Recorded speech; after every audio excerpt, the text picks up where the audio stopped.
Good day, everyone, especially to our handsome instructor, Mr. John Victor Acelo. I am Giselle Escobedo Berendes. I'm Gio Bumutad Salamanca. And I'm Rio Escobedo Berendes. And we are the SDG 11 reporters. And today, we will be discuss the SDG 11, which is all about sustainable cities and communities. So now, let me read first the learning objectives. First, define sustainable cities and communities in your own words. Second, identify the importance of sustainable cities and communities in creating a more equitable and ecologically sustainable future. Third, define the role of education in achieving SDG 11 of UNESCO. And lastly, develop a sample plan and accompanying action to achieve sustainable cities and communities. Before we proceed to our main discussion, let's have first the preliminary activity, which is 4 picks 1 word. Note: first, get a pen and a small piece of paper. Second, analyze the 4 pictures presented to you and try to guess the word that links them together. Third, write your answer down on the paper. And lastly, once everyone has written down their answer, pass your papers around to see who got the correct word. Here are the number 1 and number 2 pictures. Please try to analyze well.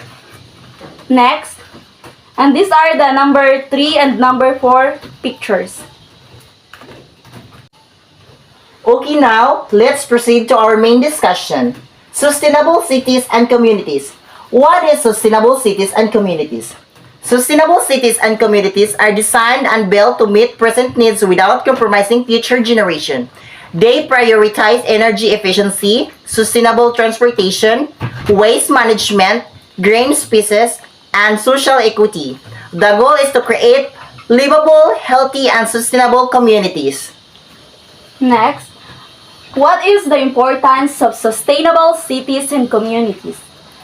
Sustainable cities and communities are essential for preserving our planet and creating a better future. They help reduce greenhouse gas emissions, conserve natural resources, and promote a healthier, more equitable environment. Also, sustainable cities and communities provide improved public health outcomes, increased economic opportunities, and a higher quality of life for their citizens. So, why education is crucial in achieving SDG 11? Education is crucial in achieving sustainable cities and communities because students are the future scientists, engineers, and decision makers who will determine the future of our cities. If we want our cities to be sustainable and inclusive, we need to invest in their education. Secondary education. The understanding of basic human needs is depend at this stage, as well as the knowledge of how these are addressed in local urban, peri-urban, and rural settlements. On this basis, students are capable of contextualizing these human needs within the needs of the greater surrounding ecosystems and become more interested and responsible for protecting their immediate environment. Okay, what is the ultimate goal of SDG 11? SDG 11 aims to make cities inclusive, safe, resilient, and sustainable.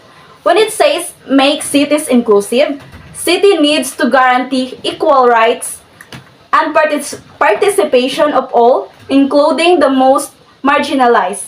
Also, making cities safe and sustainable means ensuring access to safe and affordable housing, investment in public transport, creating green public spaces, and improving urban planning and management in a participatory and inclusive manner. SDG 11 provides 10 targets. Target number 1, safe and affordable housing. Ensure access for all to adequate, safe and affordable housing and basic services and upgrade slums. Target number 2. Affordable and sustainable transport system. This provides access to safe, affordable, accessible, and sustainable transport systems for all, improving road safety, notably by expanding public transport with special attention to the needs of those in vulnerable situations: women, children, persons with disabilities, and older persons. Target number 3. Inclusive and sustainable urbanization. This enhanced inclusive and sustainable urbanization and capacity for participatory, integrated, and sustainable human settlement, planning, and management in all countries. Target number 4. Protect the world's cultural and natural heritage. It is important since it preserves our planet's biodiversity and ecosystem, maintains our cultural identity and heritage, and provides economic benefits to local communities. Target number 5. Reduce the adverse effects of natural disasters. It is crucial to prevent loss of life and property damage. This can be achieved through various measures such as early warning system, evacuation plans, infrastructure improvements, and community preparedness programs. Target number 6. Reduce the environmental impact of cities. It is important to create healthier, more sustainable urban environment through measures such as sustainable transportation, energy efficiency, green spaces, and waste reduction. Target number 7. Provide access to safe and inclusive green and public spaces. Provide universal access to safe and inclusive green and public spaces, in a particular for women and children, older persons, and persons with disabilities. Target 11, letter A. Strong national and regional development planning. Support positive economic, social, and environmental links between urban, pre-urban, and rural areas by strengthening national and regional development planning. Target 11, letter B. Implement policies for inclusion, resource efficiency, and disaster risk reduction. Substantially increase the number of cities and human settlements, adopting and implementing integrated policies and plans towards inclusion, resource efficiency, mitigation, and adaptation to climate change, resilience to disasters, and develop and implement. Target 11C. Support least developed countries in sustainable and resilient building.